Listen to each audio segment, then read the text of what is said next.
Howdy gang, and welcome back to Pool School. In today's episode, I am going to do an updated version of one of the first videos I did. So today's lesson is on how to test your pool water or chemistry.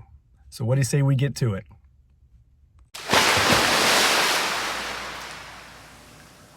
Alrighty, as always, before we get started, I want to thank you once again for watching this video. Remind you to like it if you do, subscribe to my channel if you've not done so already, and please share my channel with everyone you know who owns a pool.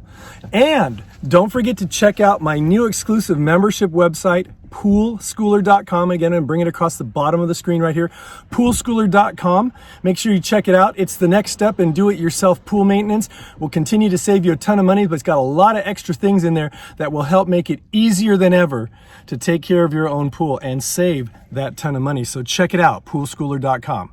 Okay, so as I said, back when I first started my YouTube channel, Pool School, I did a video on how to test your pool chemistry, and I showed you, the product that I showed you was what I use on a weekly basis. Now, I'm gonna have to give you some explanation. Okay, so what I showed you was to use the AquaCheck Pro test strips. Now, these test for basically 5 things, which include chlorine and bromine, so that's 2 of them. But it tests for total chlorine, free chlorine, pH, and alkalinity. However, I use those on a weekly basis, and the reason I do is because I have so many clients, I go through them quite quickly, and there's a couple other things that I test for pre-season and post-season that you don't need to test for every single week. And so I use those because they're cheaper. But for you, rather than get those and another type of test strip to test those other 2 things only twice a year, to save you money. Remember, this channel is about saving money, okay? What I recommend to use instead of the AquaCheck Pros is the AquaCheck 7. See that? AquaCheck 7, which is, they also call them AquaCheck Silver. And you can find these online. And these are the ones that you want to get because the 2 things that you need to test for seasonally, or pre-season and post-season, are on here as well.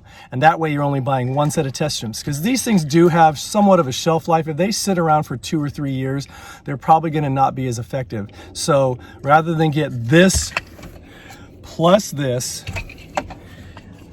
we're just going to get these. Now, let's go over what this one tests for and which stuff you're going to test for on a weekly basis.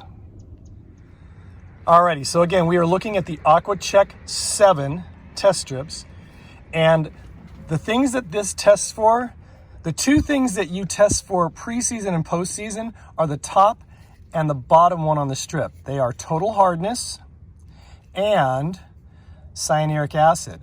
Those are the things you're going to want to test for pre-season and post-season, because that's when you have the ability to do something about those 2 things, okay?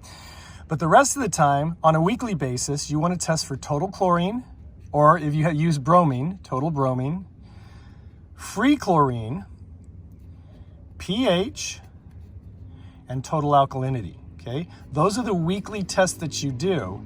And then the total hardness and the cyanuric acid are what you test for pre-season and post-season.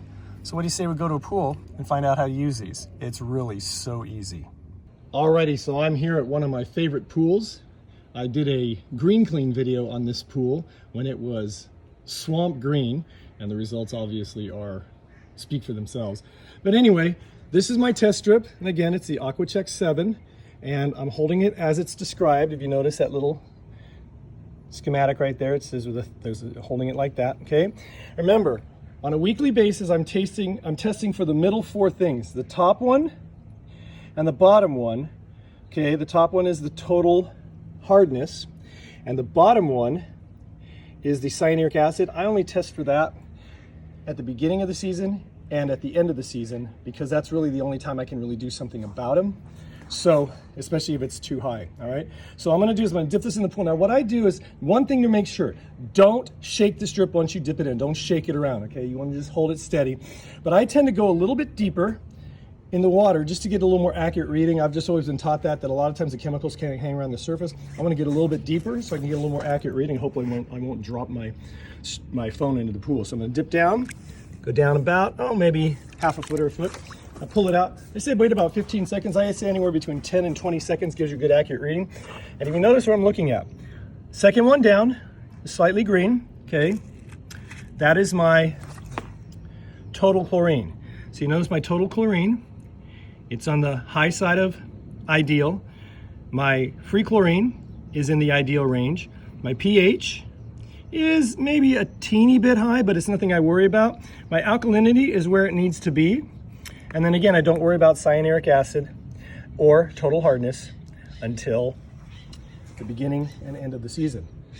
Hey gang, I wanted to just give you a close-up look and a more steady look at the actual label of the test strips so that you know what you're looking for. So again, the top one, total hardness, and the bottom one, cyanuric acid. Those are things that you only need to test for before the season starts and after the season starts, so pre and post season. So don't really worry about those so much right now. Anyway, the other thing to keep in mind is all of this is done in parts per million. So we're going to start with the total chlorine, which is the second thing down, and total bromine. If you notice, the ideal levels are between 1 and 5 for chlorine, between 2 and 10 for bromine, and that's parts per million, okay? You don't really need to know the numbers, but just to help you to see, I highlighted those things that are ideal, okay? Free chlorine, that's the available chlorine, anywhere between 1 and 5. In the summertime, honestly, I keep those levels a bit higher because on a weekly basis, if I'm out there on a weekly basis, we have some major storms sometimes that blow in, or if a lot of people are using the pool, you can end up getting pretty low on your chlorine. So I usually keep those levels a little bit higher. Your pH is anywhere from 7.2 to 7.8 parts per million. Your total alkalinity is anywhere from 80 to 120 parts per million. And that's pretty much what you need to know about the different levels on a weekly basis.